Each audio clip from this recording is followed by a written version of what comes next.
Una delle cose che facciamo nel momento in cui una persona decide di vivere l'esperienza del bootcamp in Thailandia, quindi questo ritiro di un mese che facciamo qua in Asia, è proprio quello di far stare la persona per molto tempo da sola. Questa è una delle cose che piace meno alle persone ed è invece una delle cose più importanti del loro processo evolutivo. Fondamentalmente le persone non sanno stare da sole.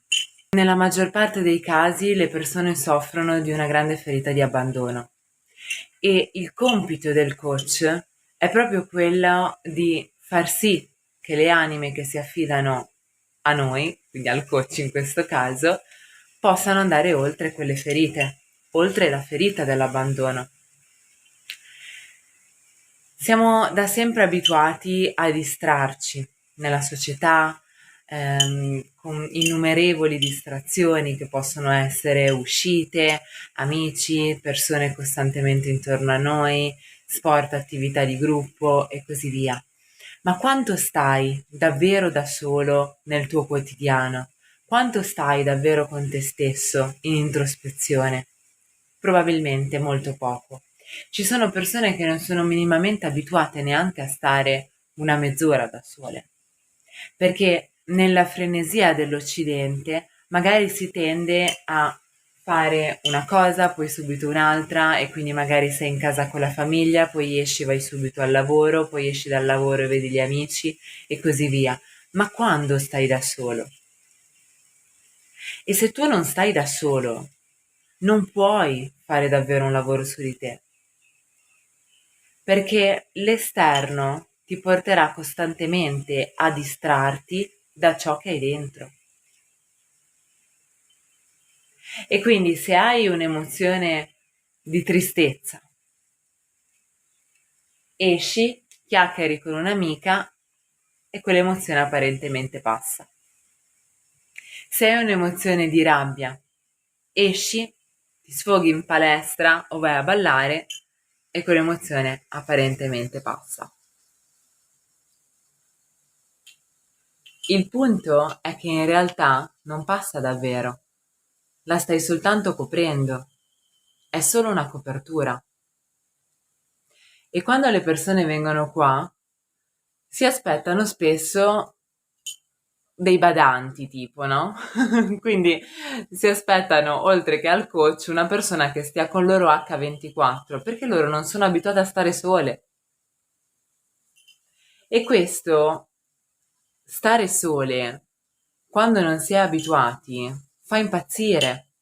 Io lo vedevo anche quando ero allieva qua in Thailandia e vedevo i miei compagni di avventura che non riuscivano a stare soli e appena erano soli, perché ovviamente anche il nostro coach non è che stava con noi H24, andavano a cercare qualunque tipo di distrazione per non stare da soli, per non guardarsi dentro. E la stessa cosa la vedo con le persone che ora vengono qua. Una buona parte, poi per carità c'è anche stato chi davvero ha accolto questo insegnamento anche della solitudine ed è stato poi chi ha avuto i più grandi cambiamenti anche a seguire, anche dopo il bootcamp. Quindi intanto faccio un appello per le persone che stanno per arrivare qua e che arriveranno qua in futuro, sappiate che starete per molto tempo da soli. Così c'è questo bel presupposto che tra l'altro lo dico sempre nel primo incontro, però poi non viene colto fino in fondo, perché la ferita dell'abbandono è davvero molto potente e davvero non siamo abituati a stare da soli, abbiamo un sacco di credenze limitanti connessi allo stare da soli. Pensiamo inconsciamente che lo stare da soli sia una cosa negativa. Io lo vedo anche con le persone single che seguo in coaching. Il sentirsi single a una determinata età lo vedono come un qualcosa di negativo, perché ci sono innumerevoli induzioni e condizionamenti legati alla famiglia, legati alla coppia, che ci fanno pensare che a una certa età non puoi non avere famiglia, non puoi non avere una coppia, non puoi non avere dei figli. Ma chi l'ha detto? Quanti maestri, grandi maestri, conosciamo che magari non hanno mai fatto famiglia perché dovevano fare altro. E tu potrai dirmi, sì, ma io non ho fatto il lavoro spirituale che hanno fatto questi maestri. È vero, hai fatto altro. E come fai a sapere che quell'altro non sia perfetto per te? Chi sei tu per giudicare quello che hai attratto? Come fai a sapere che non era esattamente quello di cui la tua anima aveva bisogno? Se non stai da solo, nella tua mente può esistere solo confusione, perché stai con una persona e ti arrivano delle informazioni, stai con un'altra persona e te ne arrivano altre. Chiedi consiglio a una persona e segui quel consiglio. Dopo un'ora chiedi consiglio a un'altra persona e segui quell'altro consiglio. E così sei sballottato come una bandiera e non sai dove andare. I grandi maestri, i grandi libri sacri ti dicono segui un unico sentiero e vai fino in fondo, in direzione del tuo obiettivo che poi è la tua realizzazione.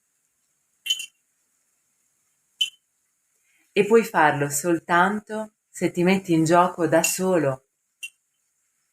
In questa vita hai scelto di sperimentare la dualità, incarnandoti in un corpo apparentemente separato dall'esterno. E hai scelto di scendere qua, in un corpo da solo, e andrai via, da qua, da solo. Poi, certamente, ci saranno le guide, i tuoi angeli maestri ad assisterti. Nello stesso tempo, sei da solo qui a compiere questa esperienza, in questa incarnazione dualistica. E quindi inizia a sperimentare la solitudine. Stai dentro di te e vedi che cosa esce.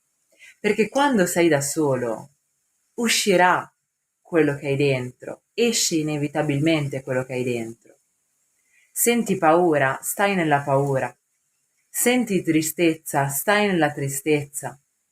Stai nel rimpianto, stai nel senso di colpa. Qualunque emozione arriva, accoglila, senza rifiutarla, senza distrarti. Come dicevo in un altro video di recente, le persone apparentemente sembra che stiano bene, perché sono doppate costantemente da innumerevoli agenti esterni che temporeggiano e danno una sorta di bastone carota per tutta la vita. Ma tu non sei qui per prendere bastone carota. E allora soffro e poi mi distraggo. Mi sento sola e trovo un nuovo partner. Mi sento abbandonata, esco con chiunque piuttosto che non stare da sola. Bastone carota, bastone carota. Questo non ti porterà ad evolvere. Ti porterà soltanto a prendere delle decisioni dettate da soddisfazioni di bisogni che non ti renderanno libera o libero. Perché fondamentalmente tu puoi seguire solo due vie, la via dell'ego o la via dell'anima. Se segui la via dell'ego, l'ego ti porterà soltanto a soddisfare dei bisogni e allora ti senti sola e cerchi persone che ti riempiano, che ti possono riempire quel vuoto. Cerchi degli eventi, delle situazioni, delle cose che possano distrarti. E lì stai seguendo il percorso dell'ego, stai soddisfacendo i tuoi bisogni. Lì per lì stai bene, ma poi che cosa succede? Che riparte lo schema bastone, carota, bastone, carota. Nel momento in cui invece dici ok, voglio andare oltre questa dinamica, allora inizia a intraprendere il percorso dell'anima. E inizialmente magari non è facile, magari ti trovi qui, devi stare per lungo tempo da solo, oppure sei in Italia, ascolti questo video che non è un caso e dici ok, metto da parte un attimo le distrazioni, sto in introspezione, sto da solo. All'inizio non sarà facile, ma poi sarai libero. Che cosa è più importante? Non sempre la via più facile è quella che ti porta a raggiungere davvero quello che vuoi, anzi, nella maggior parte dei casi non è così. La Bhagavad Gita, che è uno dei testi più sacri dell'India, parla proprio di questa lotta che avviene, di questa guerra metaforica, che poi è la guerra tra ego e anima, ed è una guerra che devi compiere, è importante che tu lo faccia, anche perché se tu scegli di non farlo ora, prima o dopo comunque arriverà il momento in cui la tua anima vorrà che ciò avvenga. E se per tutta la vita sei stato guidato dall'ego, sei stato guidato da bisogni, ti sei mosso solo per essere accettato dagli altri, ti sei mosso solo per non essere abbandonato, ti sei mosso solo per non essere rifiutato, le cose sono due: o continui così e il tuo libero arbitrio se ne va alla prossima incarnazione, oppure inizi a dire: inizio a fare quello che sento davvero, inizio a seguire la mia parte più profonda. E quando dico quello che sento davvero non mi riferisco a quello che sente il tuo ego, perché se inizi a fare quello che sente il tuo ego non ti farebbe mai stare da solo, il tuo ego non ti farebbe mai fare cose dure, il tuo ego non ti farebbe mai stare un'ora in meditazione.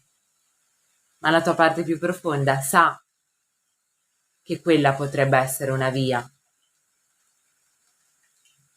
E un altro consiglio che voglio dare è: quando trovi una guida, quando trovi una via, quando trovi un maestro, segui quello.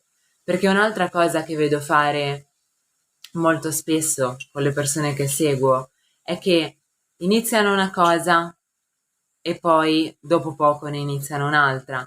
Fanno un percorso spirituale e poi ne iniziano un altro, seguono un insegnante e poi ne seguono un altro e così via. Questo è fare soltanto disordine.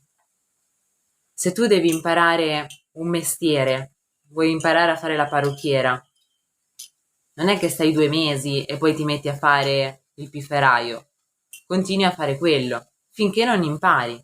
Nel momento in cui hai imparato, allora poi puoi anche pensare di inserire qualcos'altro o di imparare qualcos'altro. Ma se cambi continuamente, il risultato è che alla fine non ottieni niente. E tutti i grandi maestri dicono: prendi un sentiero e segui quello. Potrebbe essere il sentiero dello yoga, potrebbe essere il sentiero della meditazione, potrebbe essere il sentiero del digiuno. Ci sono innumerevoli sentieri, ma è uno da seguire, soprattutto all'inizio. E all'inizio ci vuole una guida, perché se non hai una guida è un po' come dire: vado in sala pesi la prima volta, senza un trainer. Cosa faccio? Mi spacco la schiena. Giusto? Quindi se io all'inizio non conosco gli strumenti, non so che cosa fare, devo avere una guida. Il fai da te non funziona mai davvero. E l'ho visto in palestra, lavorando per anni nelle palestre, lo vedo ora nei percorsi spirituali. Sì, può andare per determinate anime che sono già scese qua con uno scopo specifico. Pensiamo al grande maestro Ramana Maharshi, che a 13 anni aveva già realizzato Dio e aveva già realizzato la piena illuminazione. Ma se sei qui a guardare questo video, probabilmente hai un'esperienza un po' diversa rispetto alla sua.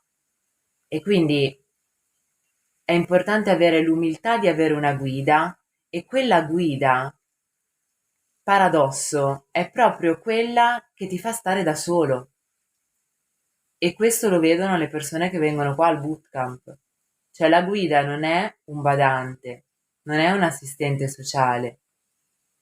La guida è chi ti dice: fai questo e poi ti insegna a farlo con le tue gambe. Perché la guida è colui che vuole renderti libero, anche da lei, anche da lui.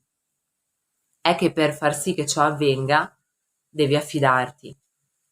Se sei mosso invece da uno schema di abbandono, da una ferita da rifiuto, da un bisogno di accettazione, allora dici: questa guida mi lascia troppo da solo, andrò a cercarne una che soddisfa di più i miei bisogni, i bisogni dell'ego però, e questo non ti porterà ad evolvere.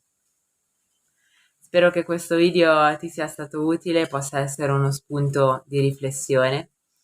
Se ti ha smosso in qualche modo, approfittane ancora di più per guardarti dentro. Per il momento è tutto, ti mando un abbraccio di luce. illumina il mondo. Namaste.